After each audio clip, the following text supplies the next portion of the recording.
No, ja mám top-topov je pre mňa určite Toyota Land Cruiser. To je auto, ktoré som si myslela, že možno dáme aj obidvaja, ale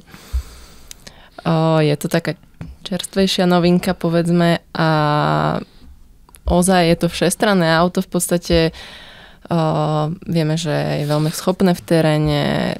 ale zároveň je veľmi univerzálne, že proste má všetky tie featurky také terénne, má uzavierku, odpojenie predného stabilizátora v tejto, alebo rozpojenie v tejto výbave vlastne vyššej, ktorú som testovala.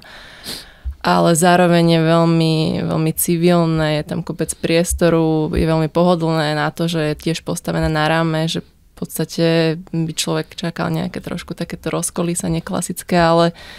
je veľmi pohodlné, je tá všestranné, je veľké,